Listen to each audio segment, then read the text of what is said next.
几百大洋。你听哪个伙计说的？就是那又黑又瘦的小石头。他一向持重，这很少乱说话的。我告诉你啊，老大家的，他一定偷偷的把银子往他娘家搬呢。我当初跟你说过没有啊？不能跟这个贫苦这个家庭结亲。不听啊，几百大洋哎！你要照这么下去，哎，用不了1年就得把咱们陈记药铺给搬空了。少说2句吧。哎呀，真是的。嫂子，哎，宋平，嫂子，你可回来了，出事儿了啊？怎么了？啊，谢谢啊。怎么了？爹正在打大哥呢。啊？大哥从公账上偷了200块钱，被发现了。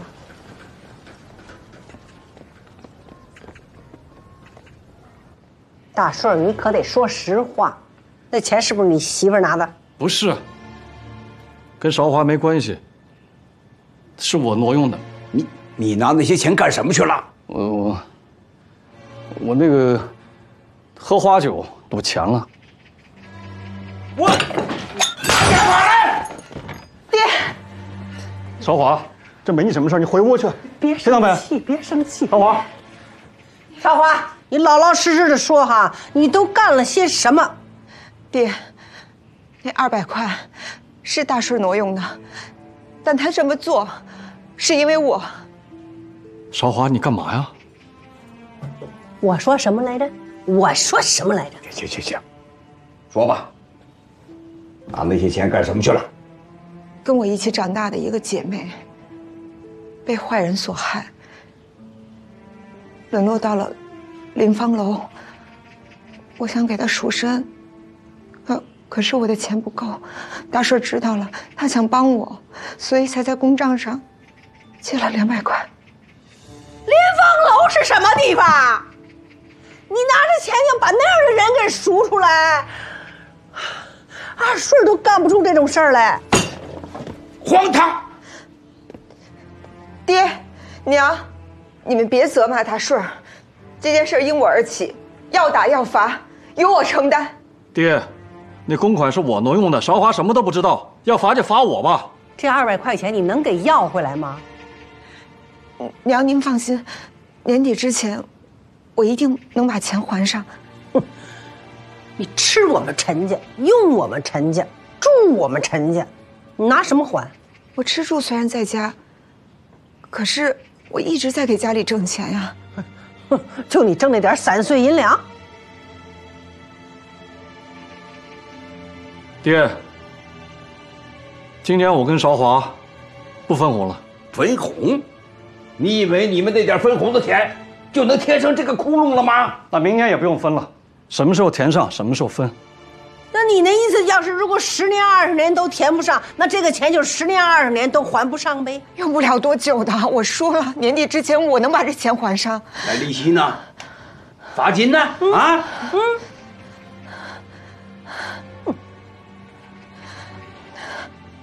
你说呀？年底之前，我还2000大洋够了吗？韶华，你说什么呢？你自己说的啊。韶华，如果做不到呢？做不到，我就一直干活，我不要1分工钱，我不要分红。好，啊，这可是你说的。起来吧。哎，老爷，哎呀，哎，老爷，这事就这么算完了。起来，起来。为什么不跟我说是从公账上转的钱？我如果告诉你，肯定会让你为难啊。那我当然不能告诉你了。你就不怕爹把你的腿给打断了？如果你救不出二妞，你肯定会难过吧？相比腿断，我更怕让你伤心。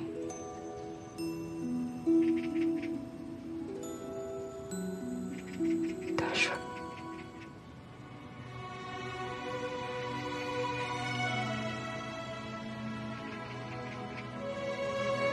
大叔。可是刚才你已经夸下海口了，你在年底之前要挣到2000大洋，你想好怎么挣了吗？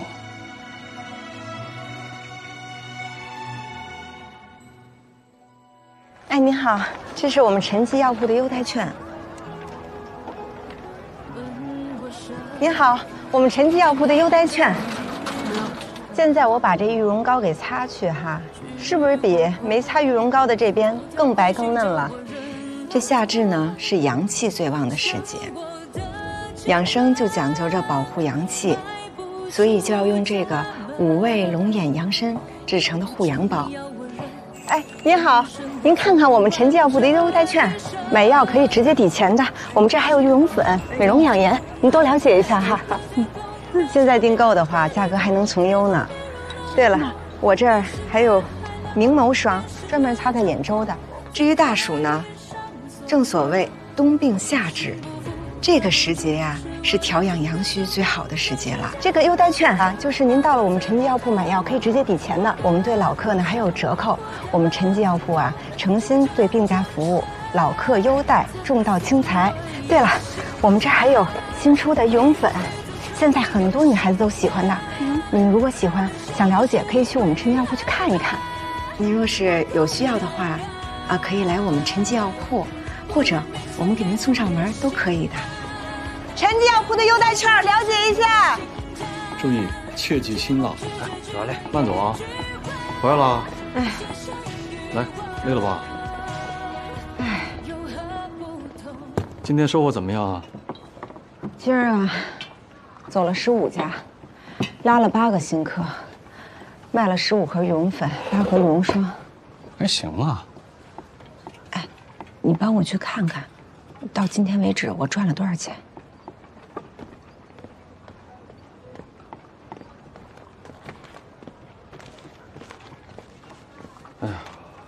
算上今天的收获，一共152块大洋。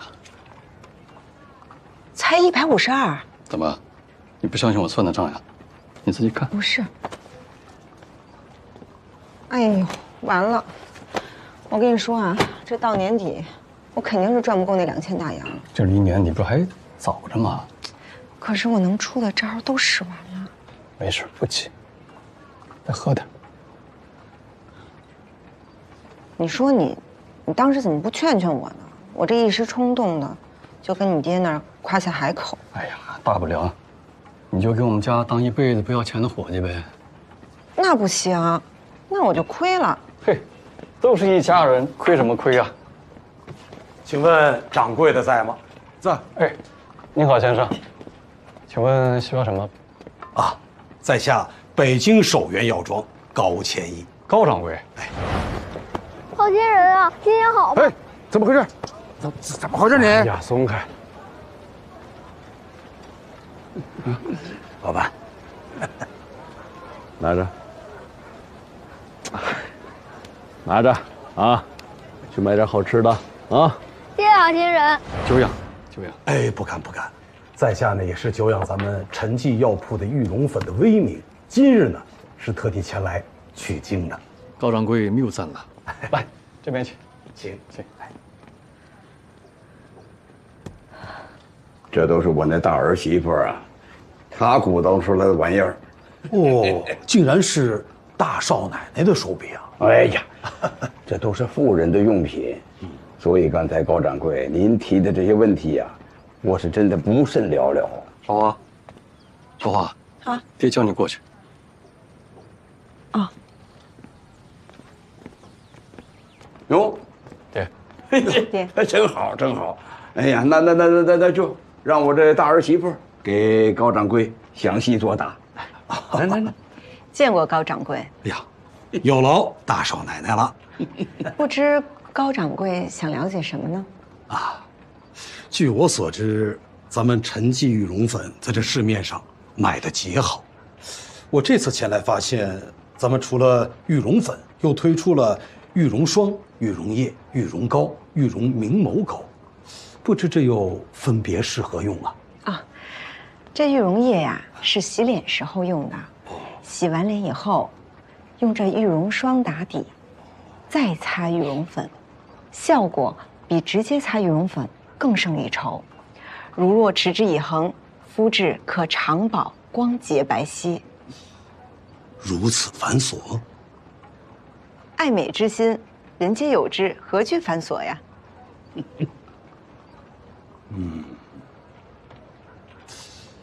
在我原来的计算里，如果北京城里有1/10的妇人用这玉容粉，每盒可用1月，那咱们陈记药铺的收益便已相当可观呀。可现如今大少奶奶又在这玉容粉之上叠加了玉容霜、玉容液，这收益便是从前的数倍啊！是这个道理。如若我没猜错，这玉容明眸狗，顾名思义，是用在眼睛周围。正是。那这梦田露呢？这是专供睡前涂抹的，让女性在睡梦中也可以调养皮肤，醒来后容光焕发。哦，还有这说法？高掌柜，拿回去一瓶，回家给夫人试试看。哎呀，那就多谢大少奶奶了。哎呀，这美容方古已有之，并不稀奇，但大少奶奶能发扬至此，佩服佩服啊！哟，高掌柜过奖了，我的初衷也只是为了给陈记药铺增加一些客源罢了。啊，依在下看，大少奶奶的志向应不止于此吧？高掌柜何出此言？如若只是拓展陈记药铺的客源，那大少奶奶又何必买断这女子肖像，又何必在这包装之上着力突出陈记二字啊？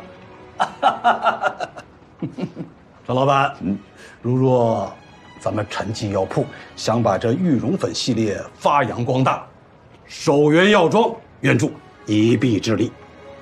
高掌柜，您的意思是，咱们两家联手开发销售这玉容粉，不知陈老板意下如何？哎呀，高掌柜啊，首元药妆乃是当今国药市场数1数2的药妆啊，能够跟你们合作，那是我们陈记药铺的荣幸啊，荣幸！哎，陈老板过奖了，我们首元药妆不过是在长江南北有些人脉而已。如若咱们两家共同开发这玉容粉，别的不敢说，我们首元药妆旗下所有药号以及合作的数百家药商，一定全力以赴。哎呀，高掌柜，那可真是太好了，太好了！不如大方的送出去，作为一个筹码，和首元药妆谈其他的条件。其他什么条件呢？卖出去的所有羽绒粉，都必须标着陈记这块牌子，而陈记这块牌子，完全归咱们所有。哎呀，陈记这块牌子现在是不值钱的。现在是不值钱，但如果我们能利用首元药妆的人脉，再利用眼下大家对羽绒粉的追捧，让陈记这块牌子全国闻名，那往后不论我们拿这块牌子卖什么，都事半功倍了。对，爹啊，我觉得少华说的有点道理。按照我们现在这个势头啊，每个月多卖他500元，这不是不可能的。没有必要就跟他们合作。陈记这个牌子嘛，只要我们慢慢来做，总有一天也会出人头地的。没有必要啊，借他们的势。爹说的是，但我就是怕这慢慢来，不知道什么时候才能等到那一天。此事不必在意。爹，就这么定了。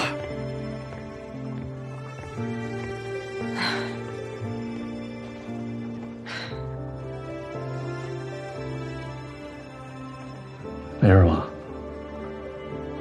爹还是太看重眼前的小利了。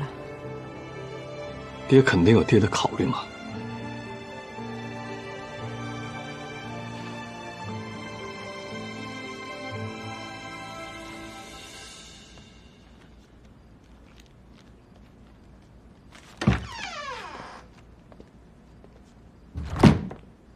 买这么多报纸啊？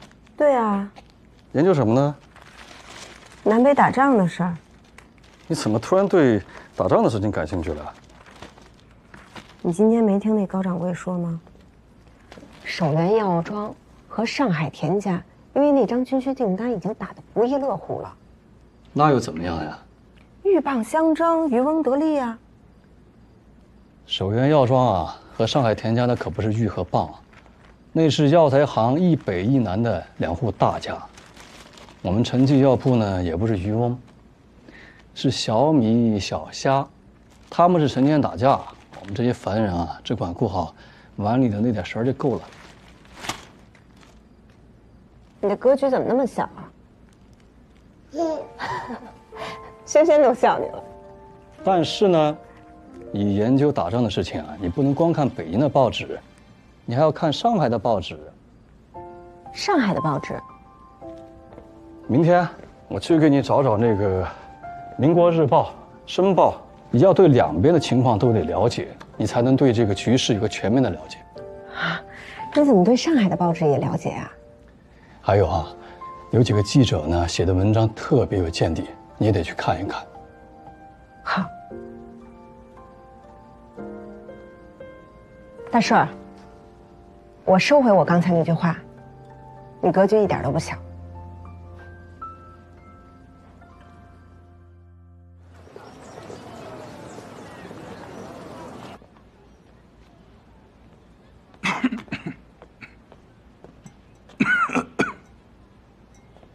我能坐这儿吗？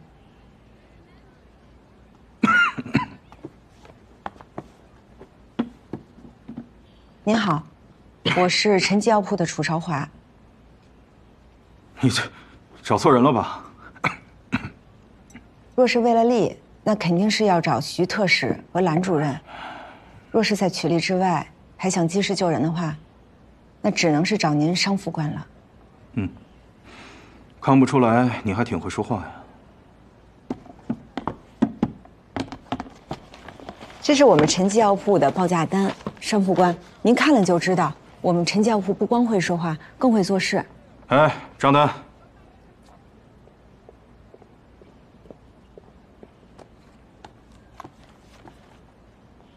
太无聊了吧？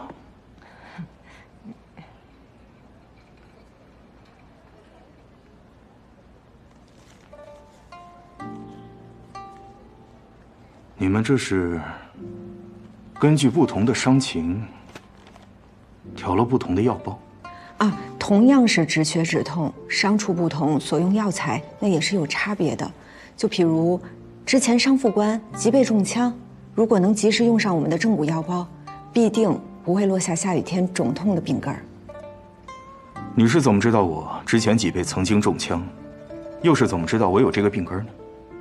商副官曾经参加讨逆，冲锋在前，雄姿英发，那可都是在报纸上登载过的，我等小民都有印象的。嗨，俱往矣，不值一提。商副官，何不再看看我们这报价？恕我直言啊，你们要这么报价，那可没什么胜算呀。我们陈记药铺这报价可能不是最低的，但您看看我们的用料，那绝对是最真最好的。那你这么说，你怎么保证呢？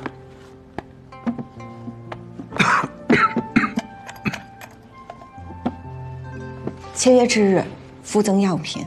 如若在交货之时，您发现实物和样品不符的话，我们陈记药铺自认10倍罚款。嗯，倒是没有哪个药铺敢签这样的条款。如果我没有猜错的话，晋军9月就要南下了，交战地多半在湖南一带。其实暑热未尽，南方又多湿气，北方的士兵就很容易中暑或患上疟疾。所以在枪伤、刀伤的救治药物之外，我又额外加配了藿香、黄连、茯苓等清热解毒、化湿止泻的药材。你连这个都研究了？战事莫测，万一不能速战速决，天气又由热转凉，尤其暑热之症未绝，又容易受上风寒，那就更麻烦了。所以我又加配了专治内热外寒的药材，到时候让医官照方取药即可。难为你们这么用心啊！其实，我们宁可不挣这份钱，也不希望打仗的。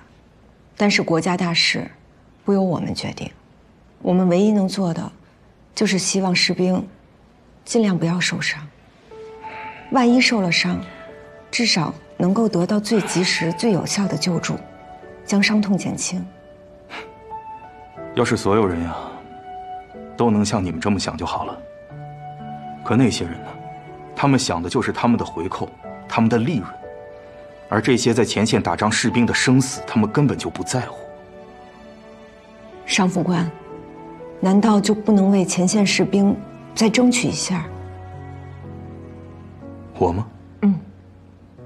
我人微言轻。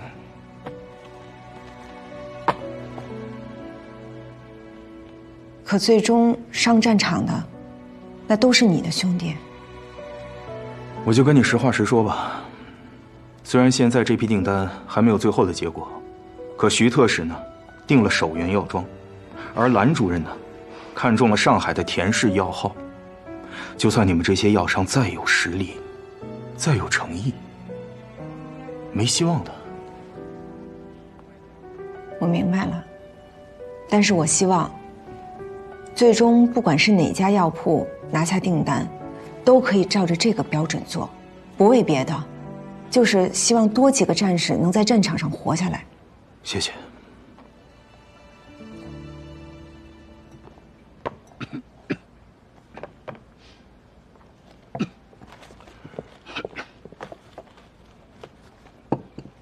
这是啊，我前2天在徐特使那儿听到您一直都在咳嗽，我就专门配了这碗清凉解表、专治热咳的药。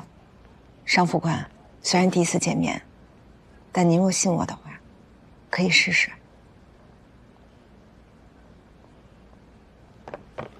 我信。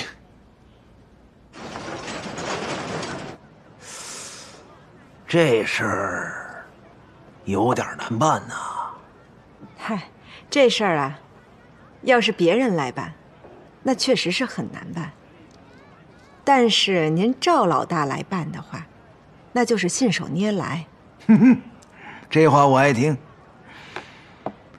虽然我在八大胡同人头挺熟啊，大家都给我面子，不过要没点这带响的东西也不太好办。我给您500大洋。真的？真的。但话说头了，这500大洋事儿成了才有，若是事儿没成，1分都没有。大少奶奶，您可真可以啊！怎么着，您1分钱不想出，想让我白忙活？我这是让您1分钱都不出，跟着我一起做一笔大生意。这叫做生意啊？赔了您没有任何损失，顶多就是白忙活一场。但若是赚了，您至少能拿500大洋。我跟您说呀，陆宁香跟小武的事儿，咱俩那账还没算呢。这陆宁香怎么了？哟，演，我可听说了，这陆宁香一走出这临芳楼，就跟个活人似的。还有，那小武是你亲戚吗？嗨，这倒也没那么神乎吧。只不过这事儿我也是没想到，这陆宁香还真能救回来，也算是我捡一便宜。但至于这小武呢，我得跟您说实话，他确实不是我远房亲戚，但是我找他，那是因为他偷了我家亲戚一样重要的东西。找回来了吗？没有啊，打死他都不说。你说能让我怎么办？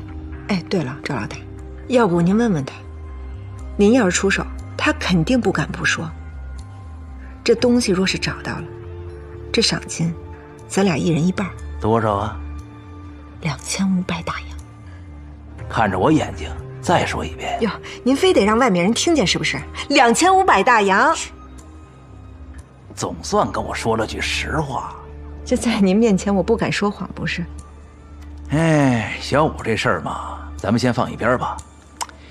你说这军需单子这事儿，行，算我一股。呀，那谢谢您了。不客气。小心台阶啊！啊。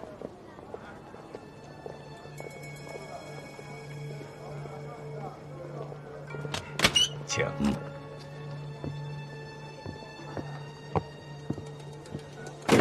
就。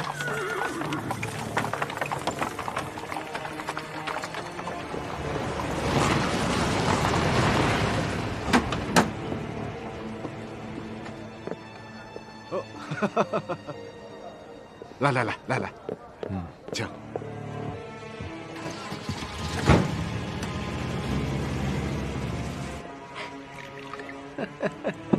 许老板，我敬您一杯。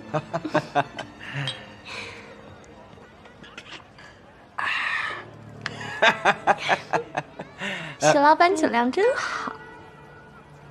酒好，人也好。徐特使，我敬您一杯啊！承蒙您关照。自家兄弟，好说好说。这姑娘的名字有点意思，叫孝义欢，是朱家胡同李老鸨子的人。之前在新世界群芳选举得了一个什么什么花国总理的头衔，果然漂亮。哼。守元药庄大掌柜许洪年花4000大洋给他赎了身，又花了800大洋给他置了宅子，之后连人带宅子都给了这徐特使了。这守元药庄的人还真是出手大方哈。谁说不是啊？这是地址。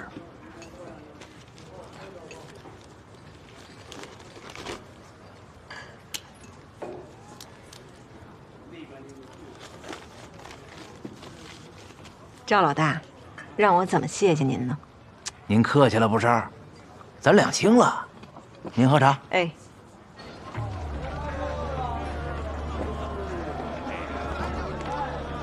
哎，您好，想问一下，请把这封信寄到上海去，该怎么办？哦，您就需要把这个信封放到那个邮筒里面就可以了。邮筒？啊，对，就那边。好，谢谢。不客气。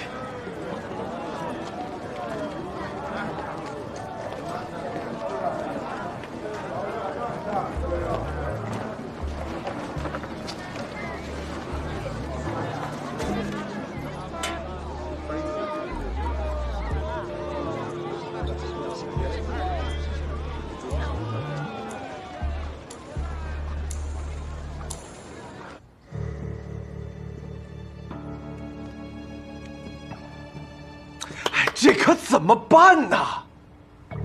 不是说这事儿没有别人知道吗？怎么记者把什么事儿都给登出来了呀？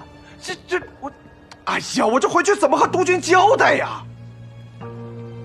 田家，一定是田家。你怎么知道？这不明摆着吗？要不是那田大少授意，上海的报纸怎么能管这种破事儿？啊，那他们是一箭双雕啊！他们把我搞下去了，让那位姨太太的表兄上位，军需订单就全是他们家的了。行，既然他们不守规矩，那就别怪我不择手段了。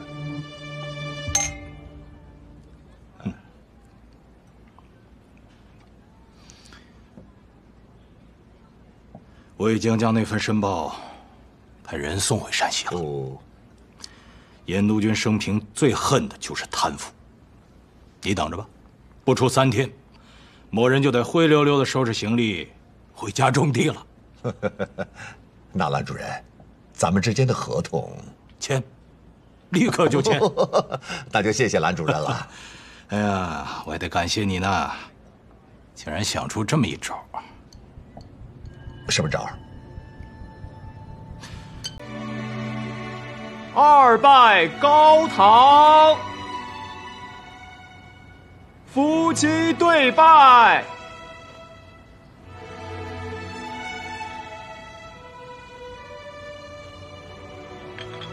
孩子，给！恭喜呀，恭喜呀！谢谢，吃好喝好啊！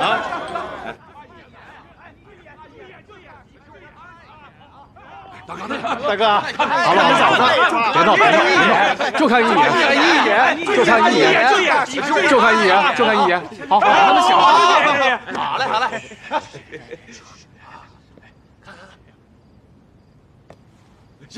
这天哪！先，哎呦，这可太漂亮了！你看看，让这小子太准了，太牛气了，大叔！行啊，让这小子太……好，不好意思啊，出去吧，啊，出去吧，啊，出去吧，谢谢，出去吧，不好意思，太娘的，不让上了，真是抠死！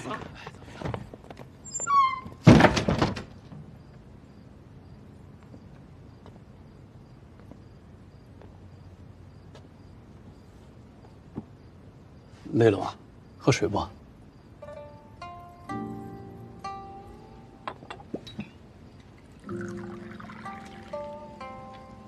来，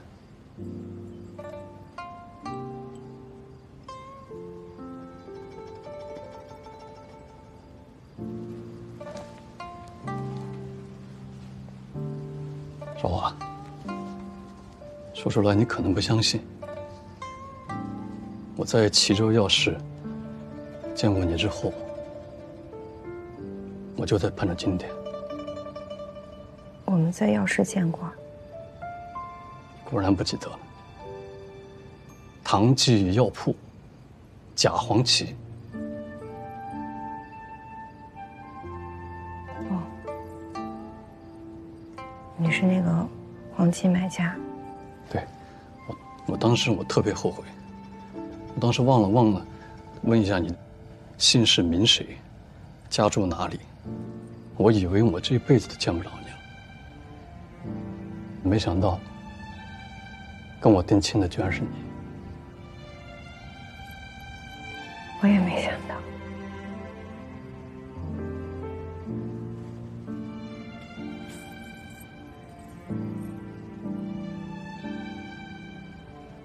别怕。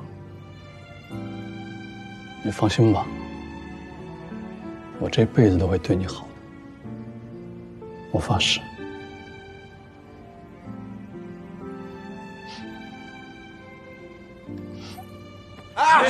快点，二叔！哎呀，先出去，都出去！别瞎许号，出去的，回家看自己媳妇去。没见过女人呐！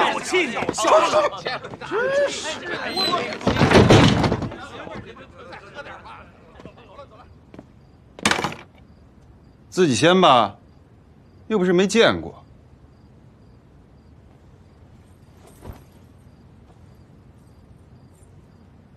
二婶哥，你娘几个意思呀？就那么点嫁妆，要是不愿意嫁就别嫁，恶心谁呢？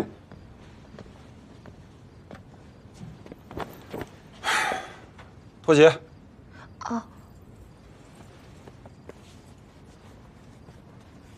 嘿，我让你给我脱。啊。把自己个儿照顾得挺好。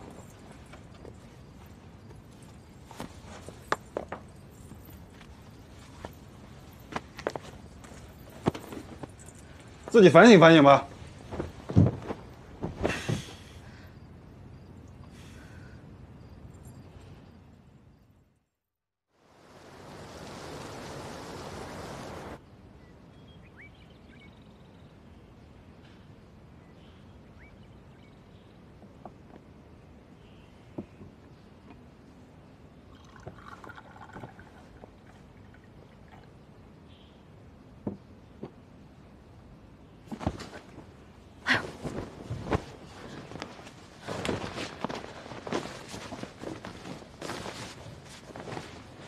昨晚睡得好吗？你怎么不叫我呀？我看你睡得香，不忍心叫你。喝波茶。不看看时辰呐？你让老爷等了多长时间呐？算了算了，这是老大家的到咱们家的第1天嘛。是老爷，第1天你就这样，那往后那日子可怎么过呀？老大家的，你在你们娘家哈，怎么使性子，怎么偷懒都没关系的啊，在陈家不可以。这是老二家的懂事。其实我们也就比大哥大嫂早来了1步。娘，这是我的错。韶华她早起了，是我把她给拖住了。昨天晚上我酒喝多了，今天早上一起来我头特别疼，我就拉着她给我按摩来着，结果这一按呢，就给耽误了。成，老大家的，哎呀，老二家，走走走，扶我一把，走走走，来来，跟我去厨房。哎，不用，哎，老大家的，走，老二家的，走走，哎。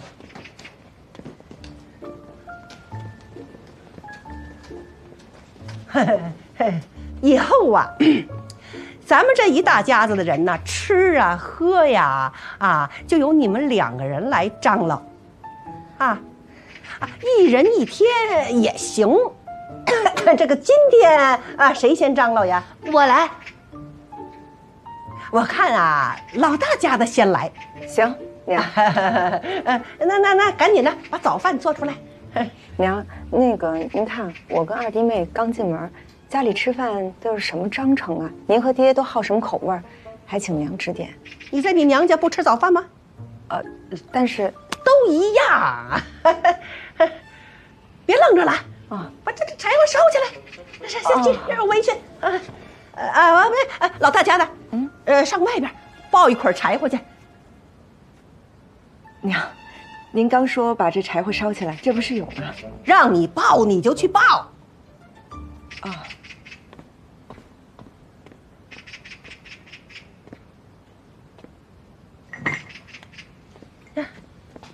拿着，走。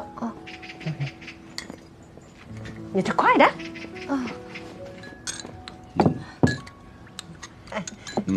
老爷。今天这一早上的饭呢，都是老大家操办的，正好尝尝他的手艺。怎么样啊，老爷？怎么了这是？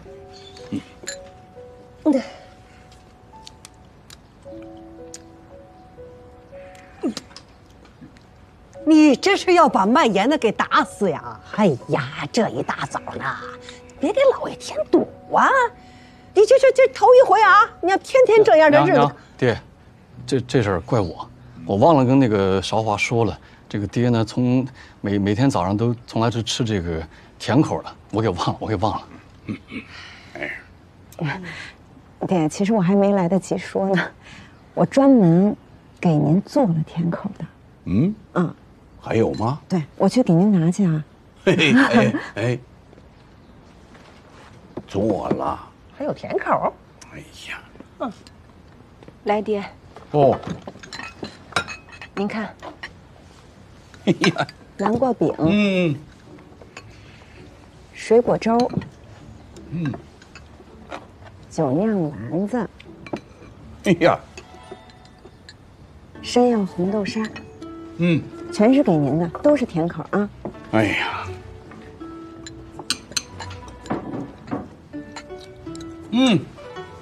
真好吃啊！老大家的，这是这个水果和粥熬在一起，我这还真是第一次吃的。哎呀，昨天晚上是喝多了，喝的我这浑身不得劲儿。哎，你别说，就你这酒酿丸子，这一下去。这舒坦了，你看这，老爷舒坦就好了呀！快吃！哎呀，好，来，这个你来。你哪儿来的糖啊？这说来也奇怪了，我今儿在厨房里半天都没找着糖。有可能是昨天人多手杂，被人给偷了。对，一定是的。哎呀，老大家的，别说，你这做饭呐，还真是个拿手。您爱吃就行。好吃啊！好，好吃。他会吃，他就想做。我看你们娘家就是这么被你给吃穷了吧？哎，爹，您再尝尝这红豆沙。哦，我特意加了陈皮，这样又提味又生气。好啊啊！你当糖干嘛？吓我一跳！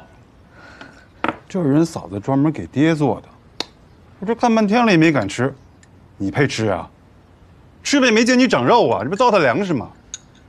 没事儿，那厨房里还有呢，你要是不够我再去拿。嫂子，你别忙活了，赶紧吃啊！哎呀，昨天请那个厨师啊，这是老魏介绍来的，谁能知道他手脚不干净啊？这竟然偷糖！你这，哎呦嘿！估计偷糖那人呀，也活不了多久了。为什么？你没听说过吗？宁可偷金，不可偷糖。偷金坐牢，偷糖没命。为什么会没命？因为这糖啊是吸家里的煞气的，但是这偷糖呢，把这人家家里煞气都吸自己身上了。那你说还能活多久啊？真的？哎，娘，你还记得栓柱吗？就10年前七窍流血死的那个，到现在他死因是什么都不知道。但据说啊，他死之前确实偷过刘姥姥家的糖。哎，他怎么了？哎，快去看看。二叔，抽什么风啊？这你老大家的，你刚才说的那个都是真的吗？我也是道听途说吧，不可当真。你有点规矩没有？爹娘还在里面呢。你拿了什么？看看。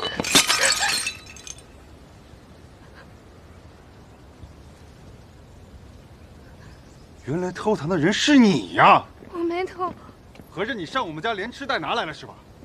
给了你家40个大洋的聘礼，连糖都买不起吗？我没偷，是娘给我的。老二家的，别胡说！我真想大嘴巴子抽你！住手！我抽你！都给我滚回屋去！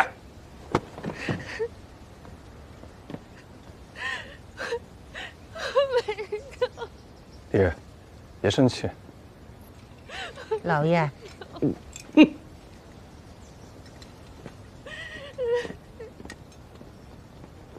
老爷，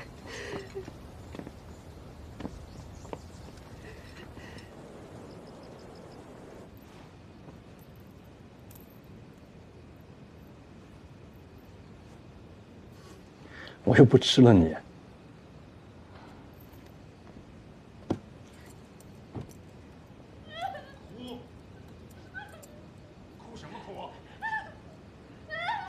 这个老二，肯定是又喝酒了。要不，你去劝劝吧。这老二啊，这才成了几天亲呢，这就打媳妇儿了，让左邻右舍听到，这像什么话呢？是啊，老二家那媳妇儿也欠打。这刚进门几天呢，烧坏了我1口锅，打碎了3个碗，还有一个是金边细瓷的。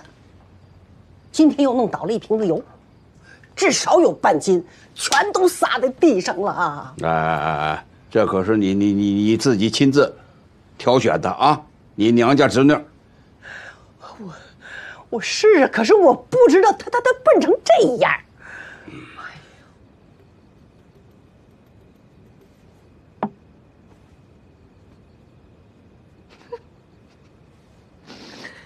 他下次再敢打你，你就打回去啊！我可打不过他。那你总会拿刀吧？啊！我不敢。那你就跑。我往哪儿跑呀？你往我屋里跑。你不是一心要压过我吗？谁说的？娘说的。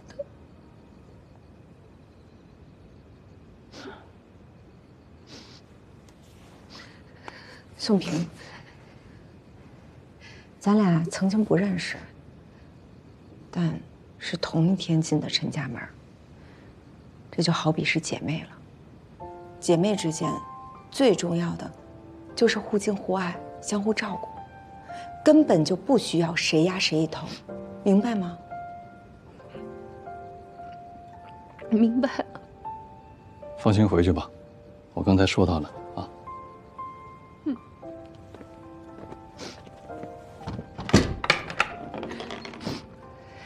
谢谢大哥，谢谢嫂子。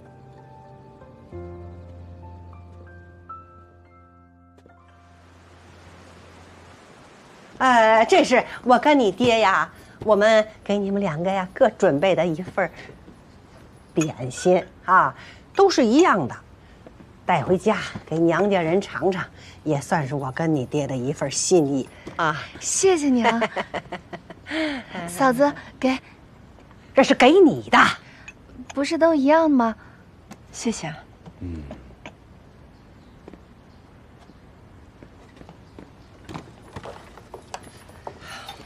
拿着。行了，哎呀，早点去，早点回来吧。爹娘，那我们就先走了。回去都给家里人问个好啊！谢谢爹，谢谢爹。爹，我们去宋山庄了啊。爹，我们走了。娘，我们走了。哎，爹娘，我们走了。哎，里面装的什么呀？打开我瞧瞧。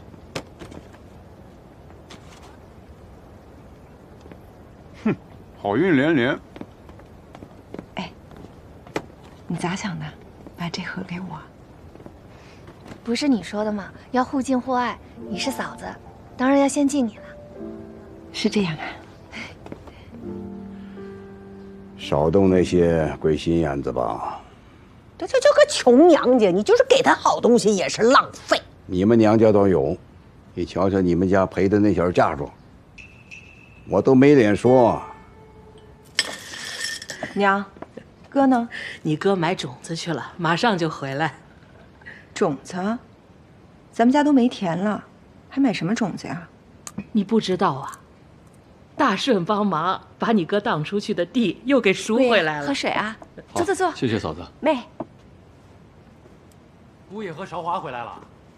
哎，哥，大哥回来了。什么时候到的？哦，刚到。快坐，快坐。哎，好。路上还挺顺利的吧？挺顺利的啊，那就好。姑爷，听说你们陈家的买卖越做越大了。啊，一点这个小生意而已。哎呀，你太谦虚了，你那生意都是小生意啊，把你们家的生意分一点儿给我们，都够我们吃1年了。大顺儿，你还没跟娘介绍这个点心的来历吧？给娘介绍一下。对，娘啊，这个点心啊，专门给你带的。这个镇明斋啊，之前是给这个皇上做点心的。姑爷，我听说你们家和汉口的药商谈成一笔生意，是吗？娘，你先尝尝这个萨其马。哎呀，这么好看啊！对，大哥是有这么个事儿啊。那你看，我们能不能参与过啊？哎，是啊。好吃吗？这个可以商量啊。我想最好啊，能跟你们一起走一趟，让我也见识一下怎么跟湖北人做生意。对对对。那不知道大哥你们想入多少股本呢？我打算啊，是这样的，贵爷，我们呢之前家里不是被奸人给陷害了吗？整得家里损失惨重，紧接着呢给咱妹办喜事儿，把家底儿彻底给掏空了，所以这个现钱一时半会儿呢是凑不上来。不过我们觉得能不能这样，贵爷，您能帮我们把这股本先垫上，等将来我们赚了钱，把本还给您。我看没这个道理吧？你们又让大顺带着你们，又让大顺垫股本的，你们把大顺当什么了？不是这少华，这姑爷不也没说什么吗？是吧？对。俗话说了，有多大脑袋戴多大帽子。要是没本钱呀，就别做生意了。哎呀，妹，你看你这话说的是，我们是没钱，那家里不是有妹妹你的吗？有我在，也不能这么算计啊。不是我，这怎么就是算计呢？你们这还没事，这个大哥跟嫂子也是没把我当外人，没事。咱们家姑爷就是大气，是吧？啊，没有。你们先聊着，我去给你们烧点水去啊。哎，少华，你帮我一下。好呀。这个事儿啊，我先表个态，绝对不行。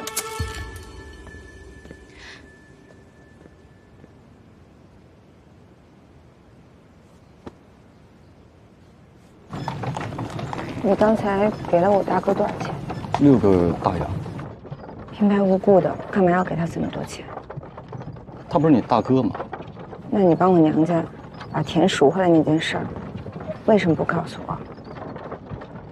这不是应该的吗？有啥好说的呢？那这又花了多少钱？不多。大叔儿，你为什么要对我家人这么好？我想着，你家里人如果过得紧巴巴的，你肯定也不开心。他们日子松活点，你心情也会好一些。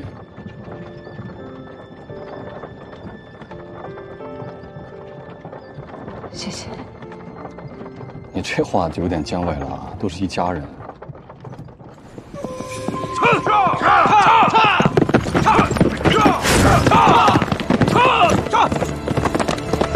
对了，我哥说要借钱垫股本做生意那事儿，你可别搭理他了。大哥既然都开口了，我们帮就帮吧。不是这个道理。老罗，有土匪，快点！哦，驾！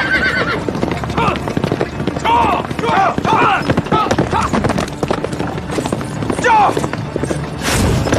老罗，快点，再快点！好，驾！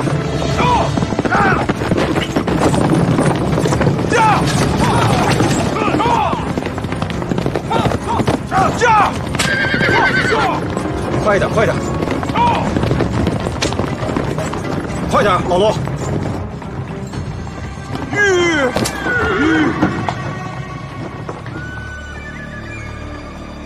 哎，看什么呀？下车抢劫！别开枪！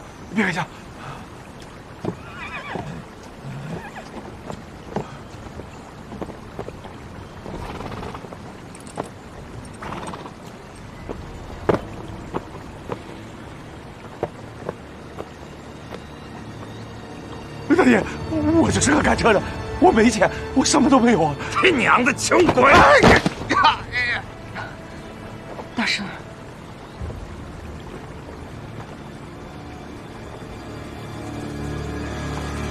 兄弟啊，所有值钱的东西我们都可以给你，我只求你们别伤害我媳妇儿。那得看你给我多少钱啊！所有都给你，所有都给你。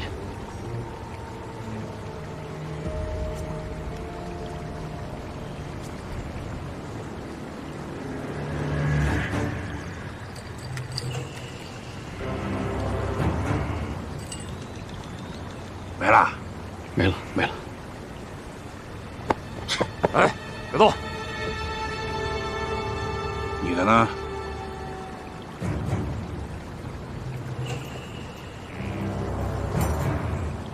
哎，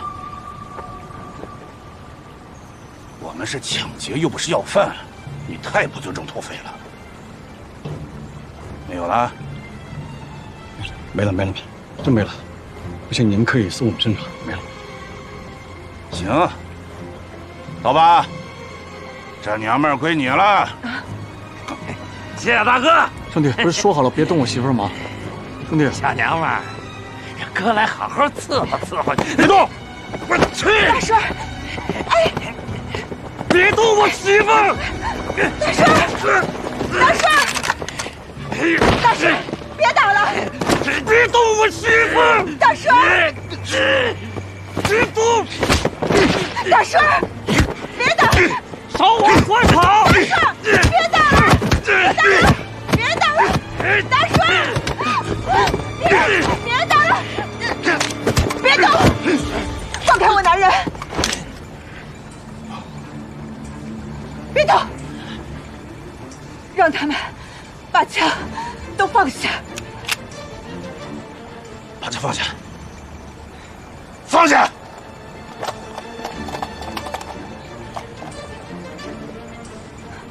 姥姥，把大水扶上车。哦，好。来，大少爷，快走。别动！他没事。闭嘴！来，上车。让你们的人把他都放走。放了！放马！放了！放走啊！你跟我上车，上去！滚！你别老对着我。老罗，走！驾！驾！驾！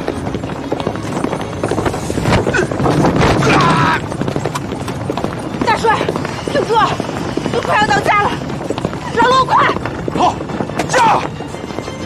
驾！哎，老爷，慢点。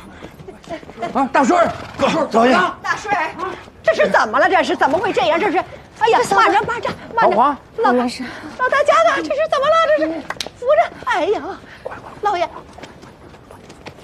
慢点。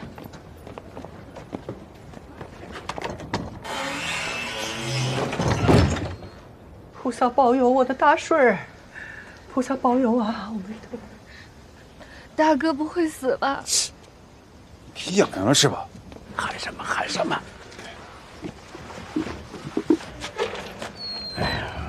老爷，怎么样了？顺儿？哎呀，别着急，好多了。刚才醒过来，跟我说了几句话，这又睡过去了啊。大夫，您受累了，怎么样啊？大少爷啊，虽然伤很重，但是没有性命之碍。只要照着我的方子精心调理，慢慢的休养，保证大少爷恢复如初。哎呀，黄大夫，谢谢您，谢谢王大夫，谢谢。那我告辞了。谢谢。来，送黄大夫。您请。不是他到底发生了什么事儿？怎么回事呢？哎呀，回来的路上遇到三兽帮了。三兽帮？对呀，遇到三兽帮还能逃出命来？哎呀，听大顺说呀，幸亏韶华临危不乱，挟持了匪首，这他们才逃出来的，要不然还出不来了呢。你看挟持了匪首，嫂子胆子够大的。果然呐，胆识过人。这还夸他呢！要不是他闹着要回娘家去，我大顺受不了这个罪。我告诉你，要不是他，就你儿子早没了，知道吗？嫂子把土匪打跑了。这俩瓜子什么打跑了？三兽帮那是咱们惹得起的吗？那要是盯上咱们家人，我跟你说，以后就没好日子过啊！那怎么办？这怎么办？什么怎么办？听好了啊，这个事儿一个字儿都不能传出去，知道吗？哎，尤其是你。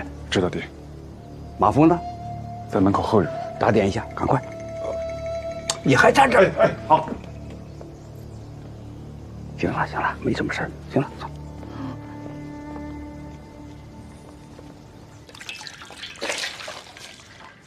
少华哥，快跑！大顺，大顺，没事了啊，我们已经跑出来了啊，跑出来了。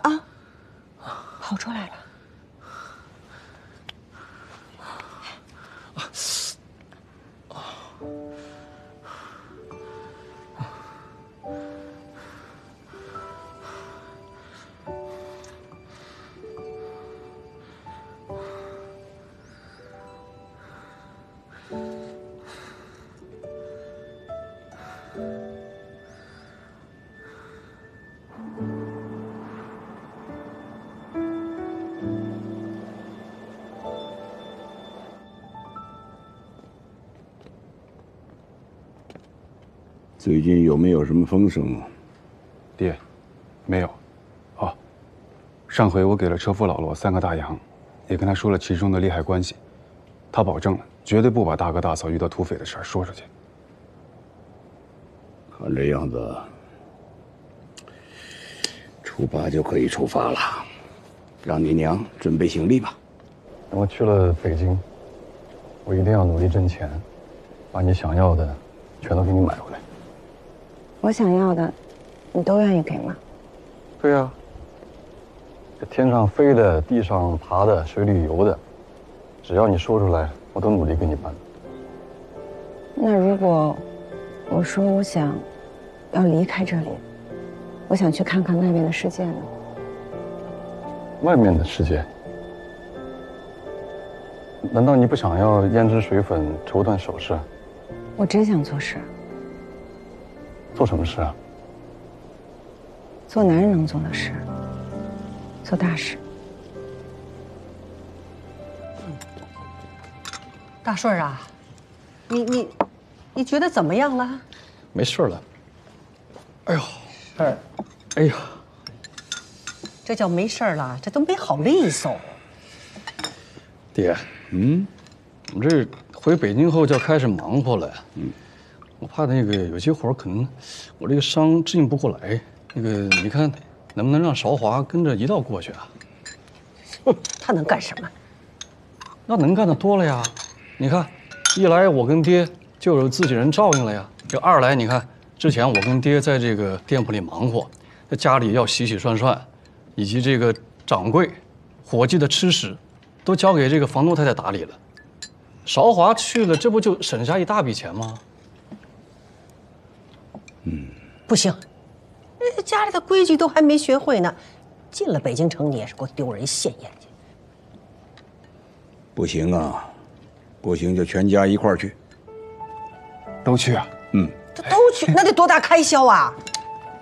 本来我也计划咱们全家都过到北京去，这次啊一起搬过去，正好避避风。避什么风啊？怎么了？避什么风？三寿帮这栽在大顺和韶华手里这么大个跟头，你以为他们不会来报复啊？那可怎么办呢？怎么办？眼下是风平浪静，但是没有不透风的墙。万一这帮土匪查到什么，找上门来，到那个时候，咱们想避，那可就完喽。还真是。老爷呢？咱赶紧走吧，全家咱们都一块走吧。怎么的？现在啊，不吃饭了？啊？太快了也会打草惊蛇的，这怎么要求稳？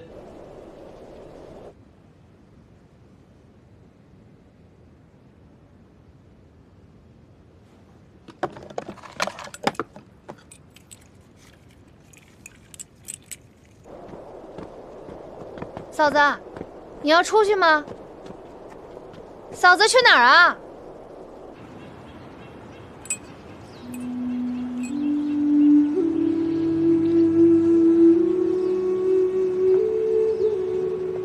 我要去北京了，我终于也可以去看看外面的世界。过去的都过去了。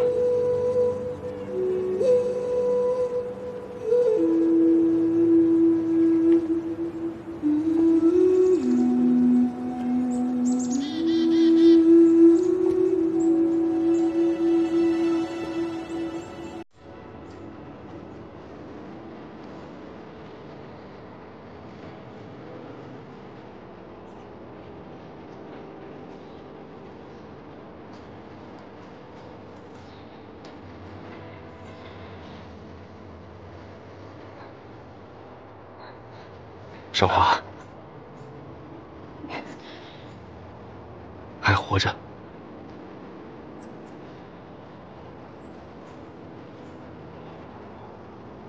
你还好吗？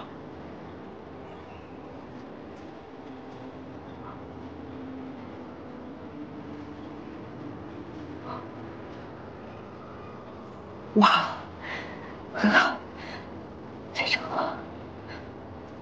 你有点变了。我嫁人了，他叫大顺，对我很好。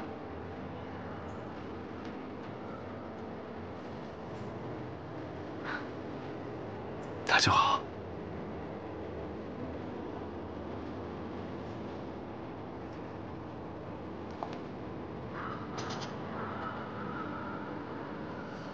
那是我的战友老聂，行刺那天，我见他衣衫单薄，就把我的外套给了他。炸弹提前爆炸了，那件外套里有写着我名字的信和账单，所有人都以为那是我。是这样。就是这样。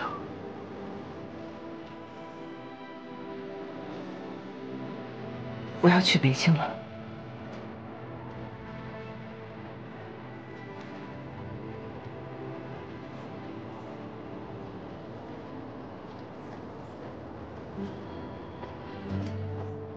我就想问问，她眼里还有我这婆婆吗？这要再不加强管束，